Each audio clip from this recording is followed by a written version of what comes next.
thank you, Ms. Stutz, for allowing us to come to Henry Bendel to visit with you this afternoon. Now, we're very glad to have you. Welcome to Bendel. Thank you. Would you mind telling me a little bit about yourself? How did you start in this wonderful business? Well, I quite literally fell into it when I was in college in Chicago, from whence I come. I was asked to do a college fashion show, an August fashion show for Marshall Field as a model. And when I came out onto the runway in rehearsal, I was simply wonderful, so wonderful, that they asked me to be the first prancing onto the runway at the time of the real show. Between the rehearsal and the real show, they waxed the runway. And I made my entrance, fell flat on my fanny, and looked around an audience of 500 horrified women and made the right choice. I could either have burst into tears or laughed. I chose to laugh. It was the beginning of my career as Chicago's favorite model. I was known as the girl who falls down.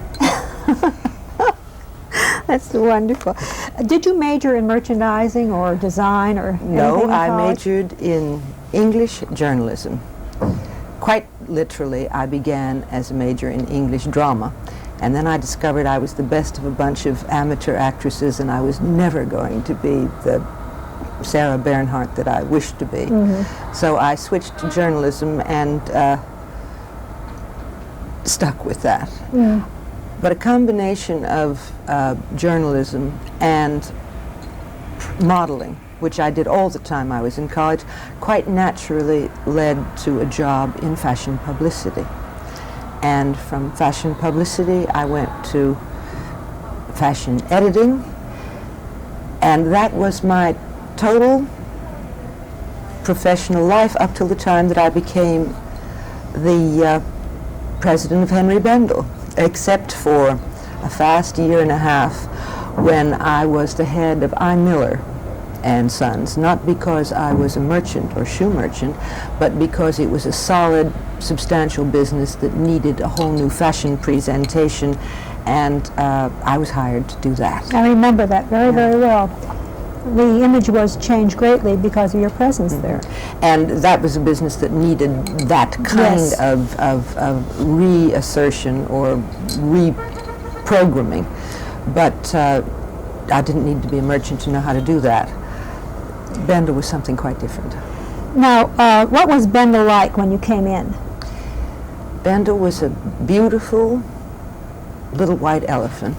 Mm-hmm. Most entrancing store in the world in the teens and the 20s and the early 30s, before the Second World War, that had in the 20 years since then fallen on evil days. What year was that then you came?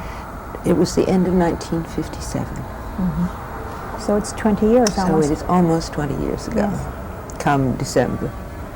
It's wonderful. Now, in other words, was it making a profit at all when you came in? Well, a bit of history goes with it. Bendel was bought in 1957 by Genesco, the corporation which owned I. Miller, mm-hmm. for whom I was at that time running the shoe business. And it was bought because it was not making a profit. They were able to buy it because it was not making a profit. It had gone steadily downhill since the death of old Mr. Bendel in 1936 or 37. And as I remember, it was the only business, the only going retail concern that was doing about $3.5 million and losing more than $1 million. Mm. It's rather interesting. I just want to say something right now before I forget it. I noticed that when I walked into this room, you had a dictionary right next to your desk, and I don't think I've ever seen an executive who had a dictionary open, obviously being used. Why actually do you do that? I suppose because I deal in words. What I have to do is make everybody understand where we are all going together. And I do a lot of talking to do that. That's good. Oh, when you became president, did you find any resistance as a result of your being a woman? that being 20 years ago. Enormous amounts of resistance. A, to my being a woman. B, to my being very young. C, to my never having had any retailing experience at all. I think probably in that order. There was a merchant whom I have come to highly respect and who has come rather to respect me, who announced at the time I was appointed that the store would last a year and I would last 6 months. Majorly because how could anyone who had no background in retailing whatsoever turn around a store especially that being a woman, and a glamorous woman at that, coming on in. May I ask you, with the changes at the top of the Genesco organization at the present, do you anticipate any changes in Bendel's?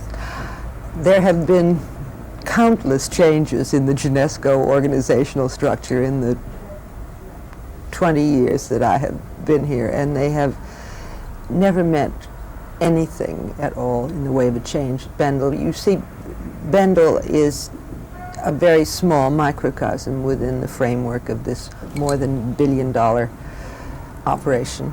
And since it has always worked well, and since it is rather different in character and approach to anything else within Genesco, everyone pretty much leaves me alone. Oh, that's great. Can you tell me something about the volume, approximately? This year we'll do more than $10 million. I see. We've grown about, we're growing at the rate of about 10% this year. That's very good. How long after you started did you decide to undertake the unique idea of making Bendel into a street of shops? The Street of Shops opened in the fall of 1959, so it was 2 years after, year and a half, because when we really came in at the end. When I say we, I wish to make it very clear that the idea of the Street of Shops was not mine. It was the brainchild of a brilliant interior designer called McKim Glazebrook, who had been the display director at I. Miller when I was at Miller, and who would come along with me to help revamp Bendel. And what we were confronted with was a first floor, a main floor, that was half a bowling alley. Every other store had a whole bowling alley. We only had half. And I said to Glaze, we fiddled around and looked and talked, and I said to him finally, what we want is something intimate and small and broken up, because here is this 110-foot ceiling in a place 25 feet or wide, and what we're dealing with are things like earrings and gloves, and it's like a cathedral, all this effort, to produce a mouse. The proportions are all wrong. And more than that, I just hate all this this skinny, high, narrow, open space. Well, the consensus at that minute in retailing countrywide and perhaps internationally was that the best kind of main floor was a main floor in which you had lots of counters, everything exposed, on the theory that if you didn't snag the customer one place, you'd trip her up another, that her attention would be caught. So it was kind of like it was broken field running was the principle. And clearly that's what Bendel was all about. As I say, only it was half a field. So Glaze went away, and a month later he came back with a small prototype of what is downstairs now. He had got the idea from spending a lot of time in his childhood in Palm Beach. And this was his interpretation of the Via Meissner, or any one of those little cul-de-sacs off Worth Avenue. And I was struck dumb because I thought it was so extraordinary and wonderful. And I now realize that Glaze was very brave to have this kind of conception. I was very brave to say it's wonderful, because you must remember nobody had ever seen anything like that before within the framework of this Yes. bowling alley. And we didn't know what it was going to look like until they took down the scaffolding that was necessary to build it. So until 2 days before we were to open, we had no idea whether it was going to look like some terrible sideshow or some carnival or some circus. You know, I mean, because imagine taking a space, very tall and very thin and quite elaborate in structure, and putting into it this street with these shops. And whether they were, we didn't know whether they were all going to be like little cardboard boxes. But if you look at it was such a brilliant conception on Glaze's part that all I can tell you is that in 18 years, almost nothing has been altered structurally in that space. It is so beautifully thought out. Every one of those shops is open at the top, so you do not feel crushed. You can look from, if you stand in the window, you know you can look straight through.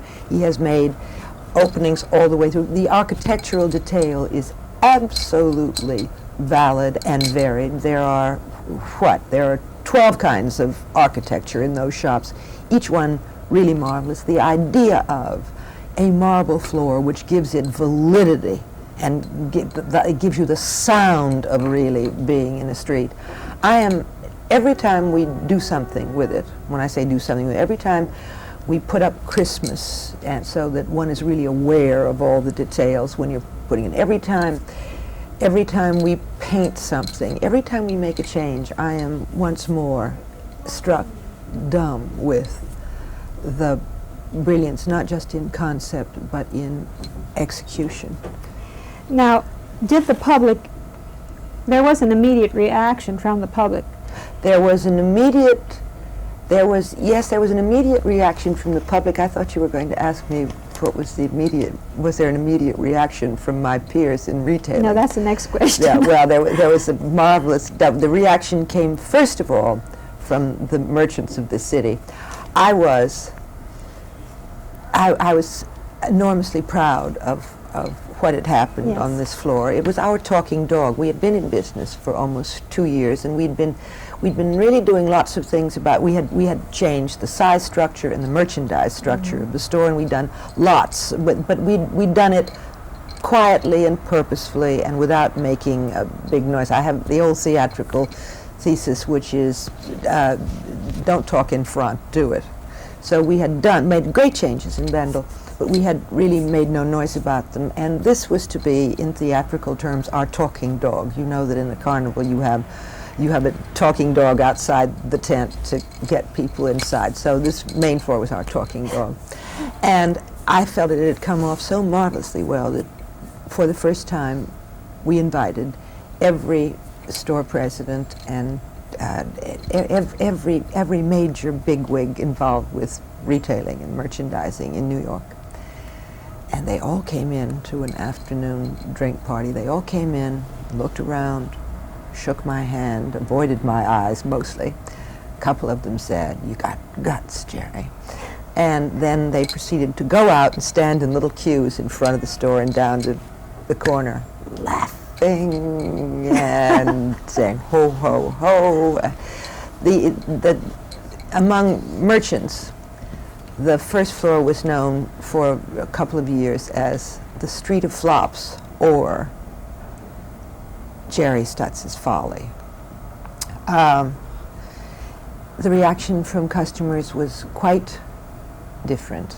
From the beginning, it was comfortable and easy and pleasant, and our spiral in sales began with the opening of that floor. And of course, within a period of a very few years, Mr. Glazebrook's grand design became pretty much the pattern for what was known as innovative retailing all through the 60s and even up till today. Yes. Have you ever thought of opening a branch store, either in the suburbs or in another city? I have thought about it often, but the timing has never been right. Bendel is zeroed in on a very limited target, which is the hippest, most sophisticated big city woman. In addition to being hip and sophisticated, she is only Skinny. the small. That's right. She's small. She's interested in fashion, but she's interested in style, but not in fashion. She leads big town life and goes to the country, but only. It is a very specific woman, and she's involved in a lot of big city activity. Now, there are, as yet, only enough of those women in New York to support an enterprise which costs as much. This is a very expensive operation to run, and you've got to have a big enough volume. It was only when we achieved a volume of 5 million that we were able to make it economically viable. And while there are a lot of hip women in other cities across the country, there are really not enough of the special kind of woman we've got here to support an enterprise as expensive to run as Henry Bendel. The only other place that I've thought, and I thought 5 or 6 years ago, maybe even longer, 7 or 8 years ago, was a spot where there were enough women to really handle the case of a Bendel was London, because London, of course, is the shopping center for not only for Europeans, but for more and more for all of the emerging former colonies. Yes. And we tried very hard to talk Garfield Weston, who was the proprietor of Fortnum and Mason, and who's the Canadian biscuit king, into selling us Fortnum and Mason, and leaving the first floor, the ground floor, all that wonderful food, and Yes. surrounding it by Bendel. He didn't want to do that. So in answer to your question, I have thought about branches, and there may be branches in Bendel's future, but the audience has got to be there first. And incidentally, I think that the audience of aware women, the kind that we work, that we are for, that Bendel is for, is growing rapidly, a lot more rapidly than anybody would have thought. May I ask you, what methods do you use to predict the next look that your customers will want, since you always seem to be one step ahead of everyone else? The merchants in this store, all of us in the store are the store's best customers. We are professional customers. My staff have come to be professional. It is when the merchants in this store decide that that's what they like, Yeah. that means the customer is right there too. I see. So you're not really leading so much as stimulating a look you believe in. And you're not going for fads or... Oh, no. What we're doing is it is known as keeping up with the customer. Yes, that's rather interesting. There is actually, it's a philosophy that earlier on would have been considered amateur. It is not considered amateur anymore, but it is truly the philosophy that You're not an enterprise. dictating, Not in any way, shape, or form. What we are doing is presenting fashions in living to an audience which is on whose wavelength we are exactly, and who are exactly on our wavelength. We know that you constantly sponsor young, innovative designers, such as FIT's alumnus, Stephen Burrows. How do you find them, and how closely did you work with them to create your Bendel look? They've come from all over. You know, the best thing that we have in the store is an absolute open door policy. On all levels, our only rule is if anybody comes to us. Do they come to you on certain days? Well, a lot of yes, a lot of beginning designers of everything from soup spoons to silk shirts come to us on Fridays when we have an open house. But on any day, any time, anytime any phone rings in this place and it is someone who wants to show us something, we do indeed. Also, I've been around for some little period of time now, and I know everyone in the fashion business, and everyone in the fashion business knows me.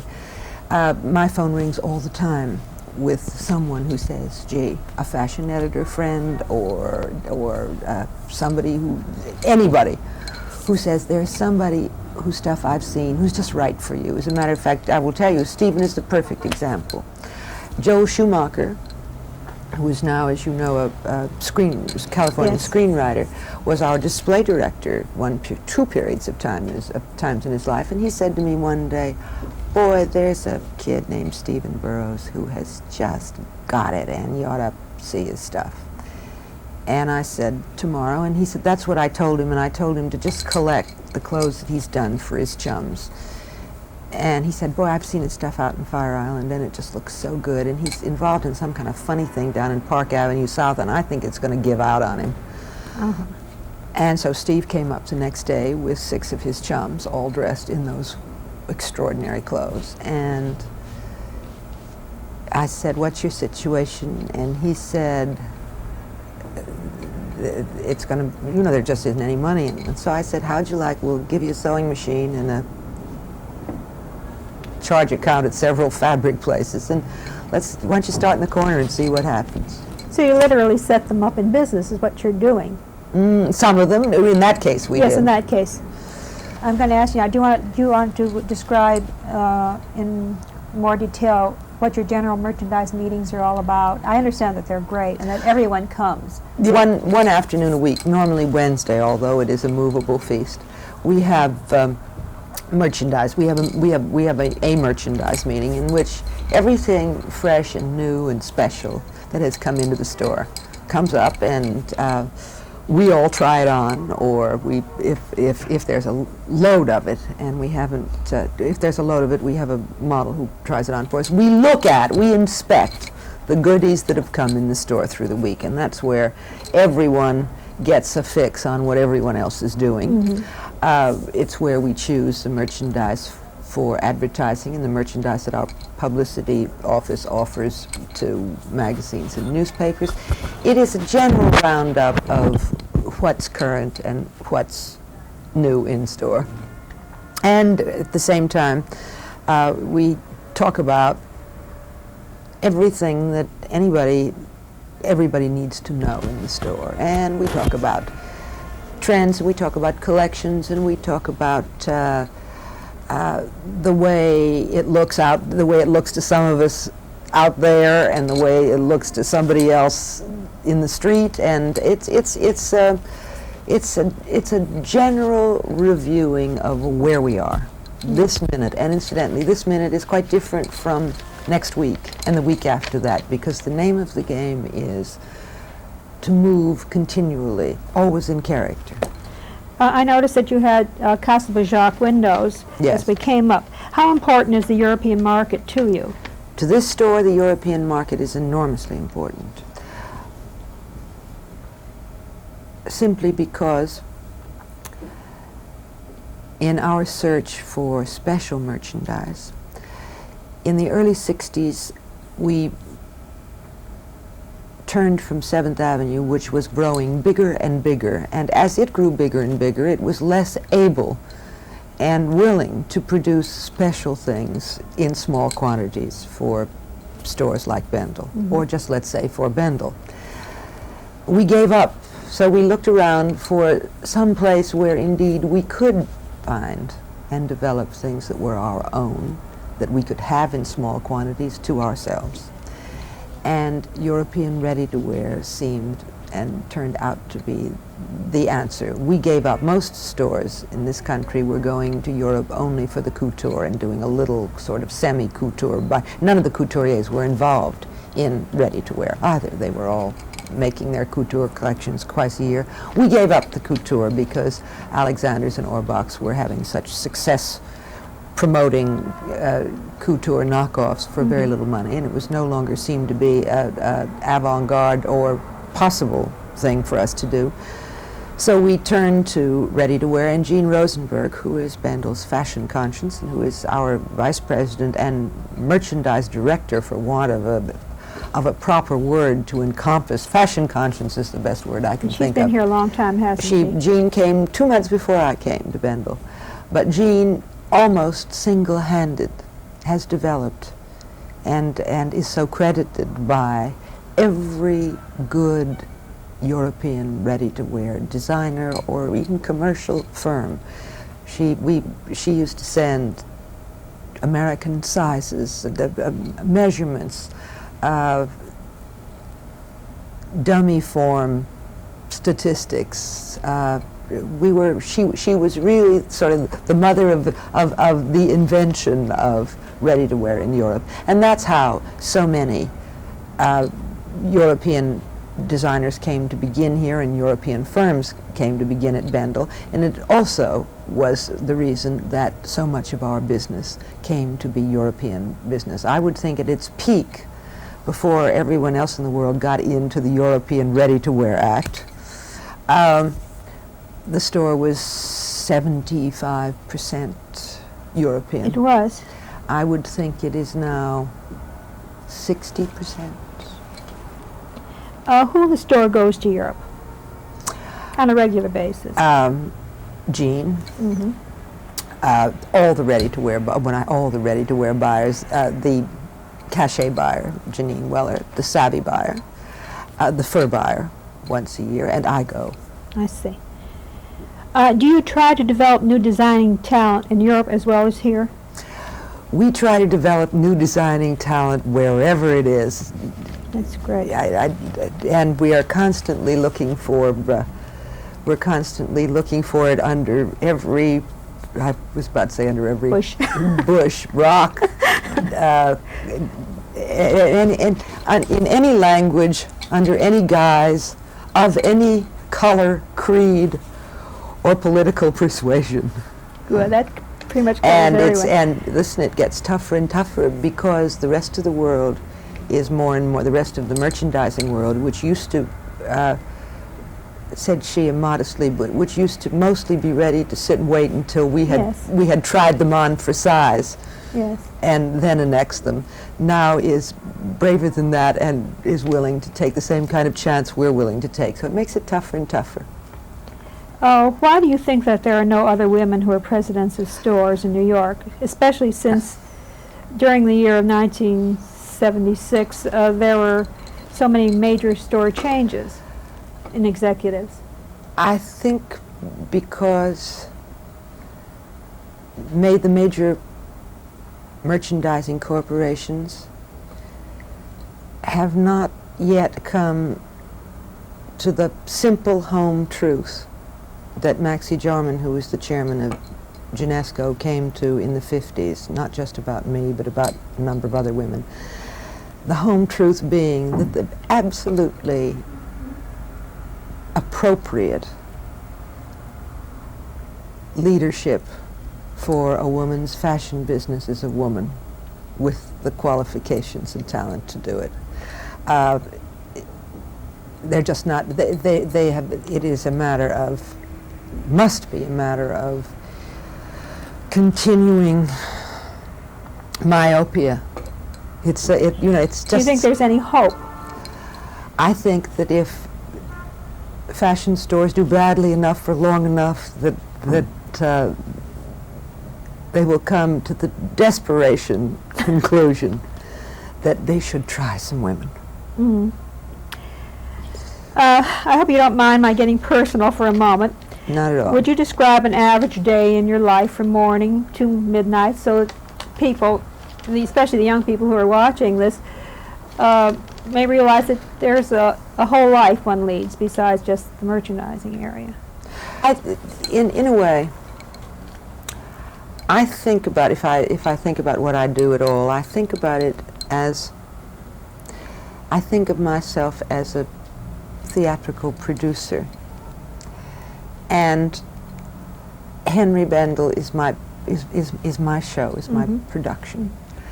What I do professionally, my talent, if I have a talent, is to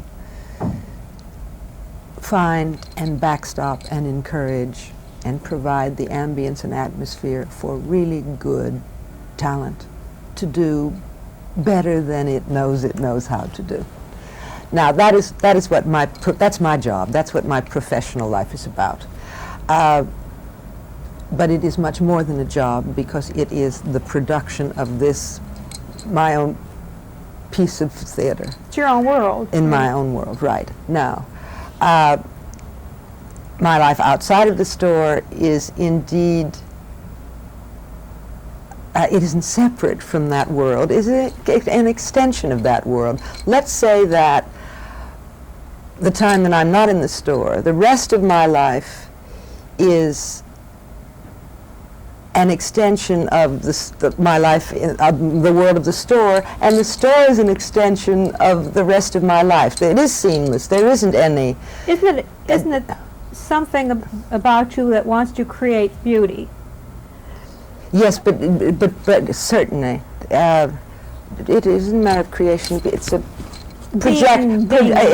one spends one's whole life projecting what one considers marvelous. Yes, and there's visually. Right, exactly. In my case, a lot of it is the projection of a visual yes. thing, whether it's in clothes or whether it's in surroundings, or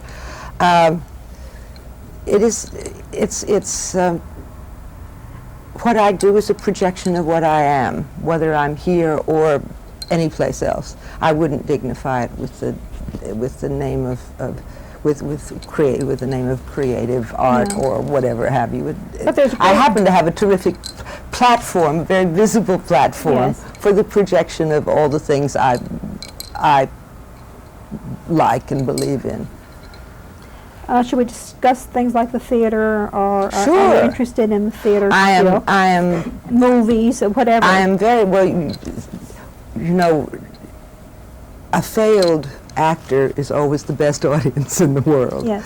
I was indeed a failed actor, but I have adored the theater and all of the performing arts since I was a kid. And I have had the great good fortune to be appointed by the White House to the National Endowment of the Arts. I am, as of this last summer, become a member of the 26-member Council of the National Endowment, the 26 citizens That's who wonderful. represent the whole of the country in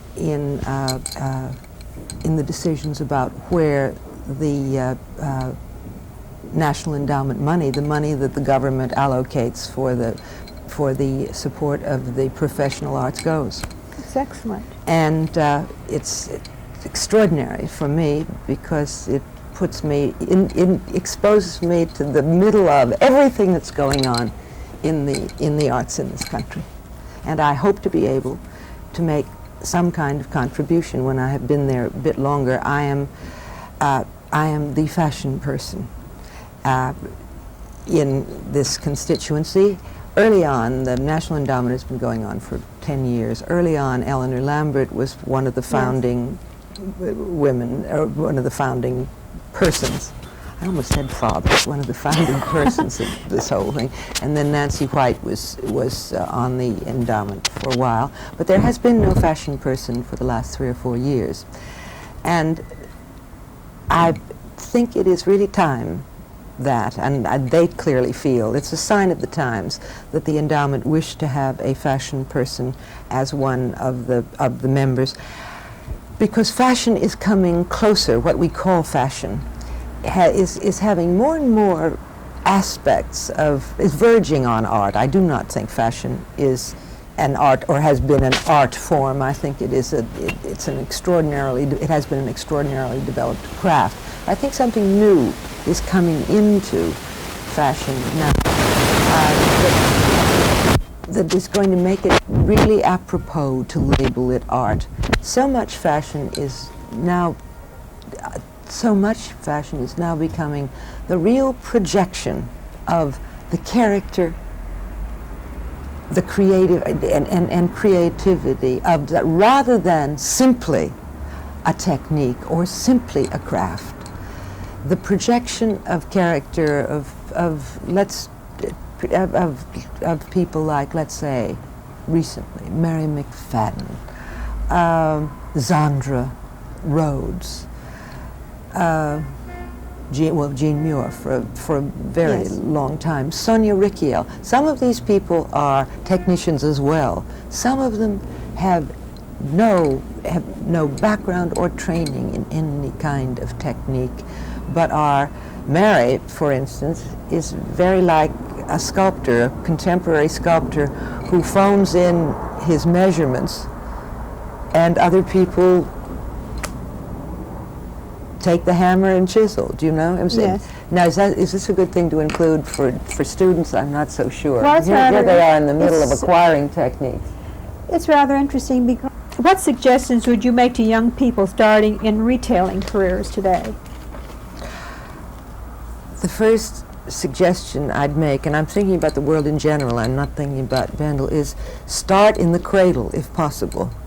Things have gotten so, in retailing, as I observe it around the country, have gotten so automated and so structured that indeed it is never too early to start. The old notion of coming in to a retailing setup as a buyer or an assistant, as a merchant of any variety, straight out of school or whatever, has disappeared so far as I can see.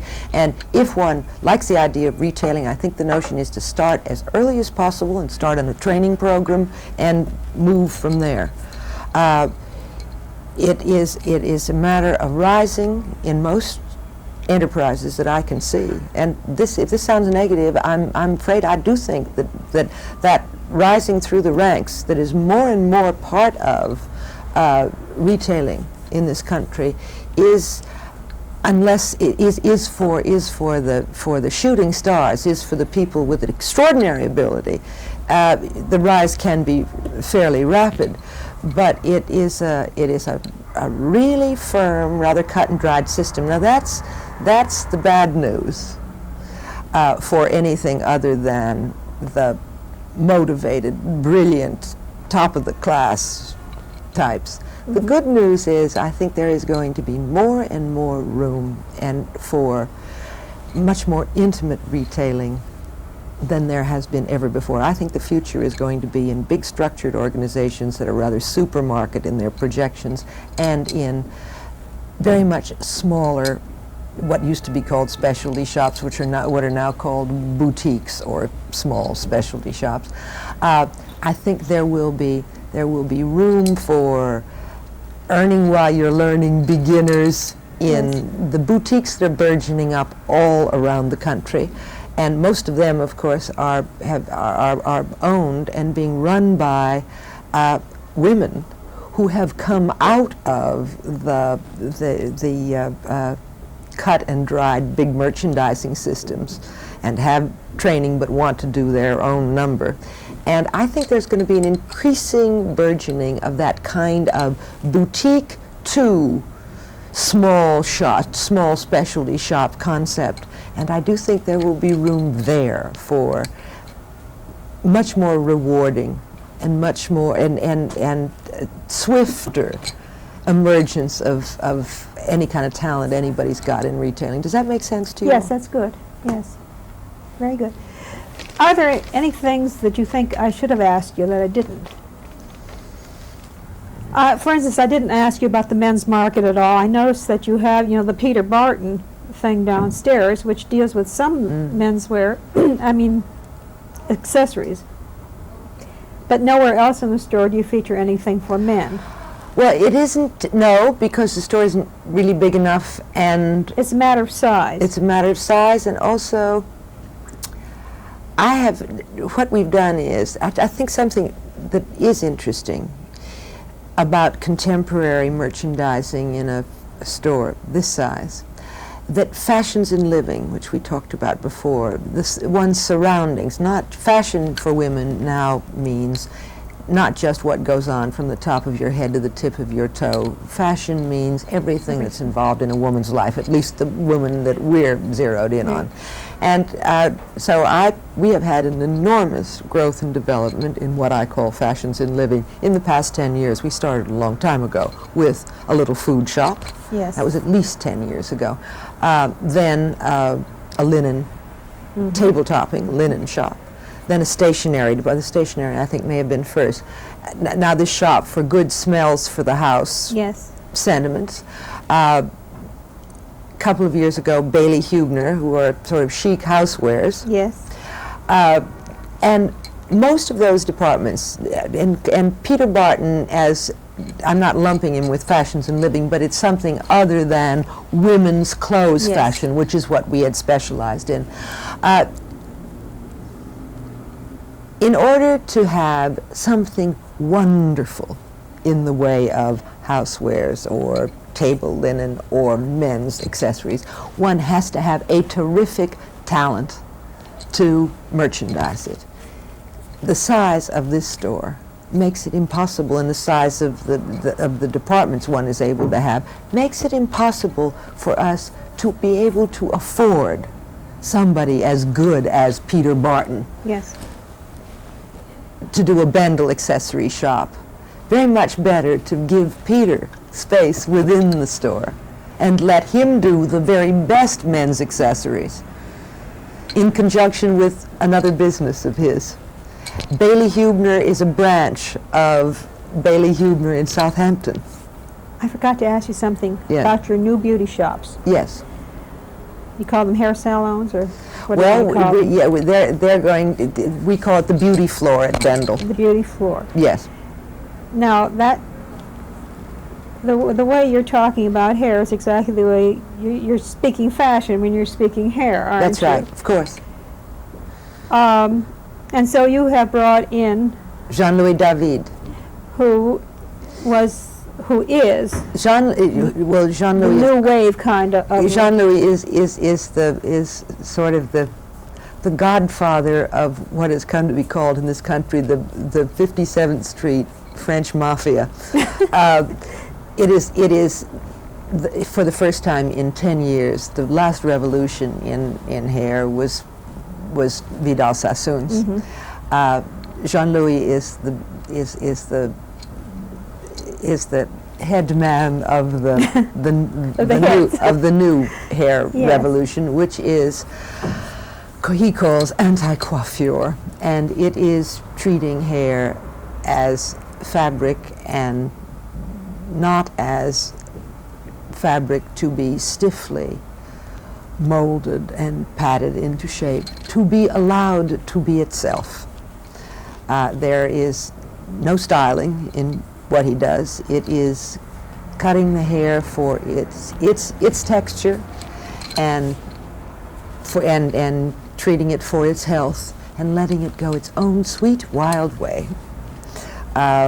It's happening to me underneath all of this. I have had a very I hear that he's given you a marvelous haircut, but unfortunately I can't you see can't it. see it today, but it's on its way to being a marvelous haircut. You're letting it grow. His theory is that my own wild, sweet way with my hair is a lot of hair. Now, I haven't had a lot of hair for a long time, but we'll see. Are there any other new ideas in the works? In the store? Yeah. The biggest new idea in the works in the store is a really big concentration this year on what we were concentrating on in the beginning of our development: special and exclusive merchandise under the Bendel label rather than a designer's label. That doesn't mean we are going to dump our designer concept, but we feel that our future once more lies in our own merchandise without anyone's label but our own. And we have always had a layer of that, but the layer is going to get wider and wider. And don't ask me how we are going to do it, because I do not know. Whatever way we have to. I see. So it wouldn't necessarily be an established designer designing for Bendel. No, we have a lot of established designers. And incidentally, Stephen Burrows is back, you know. Yes, I know. We met Pat Yeah. Tennant and we taped her. Okay. So she was lovely because it was all unexpected. Great. And Bendel Studio, which was one of the ways that we looked for exclusivity in the past, was in the establishment of our own business called Bendel Studio, and Stephen was the designer for that business. We have sold that business to Pat Tennant.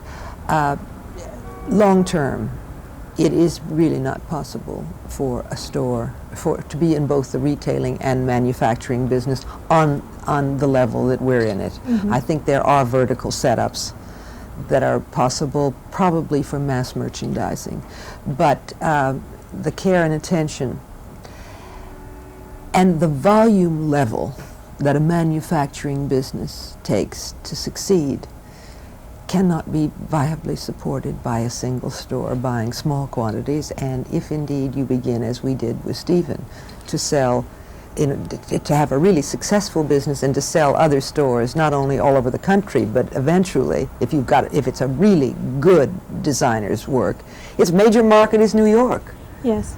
I mean, Steve may do very well in, Tuscaloosa, Idaho, but where his clothes really belong are to a saturation point in New York City, and it's true of every other fashion designer. So that the idea of running a successful, good fashion manufacturing business that supplies only one store is not economically viable.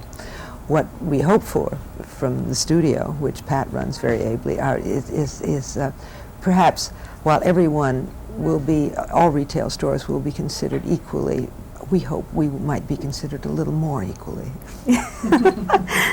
Thank you very much. It was delightful Thank being you. It's with been a Thank pleasure you for so me. much.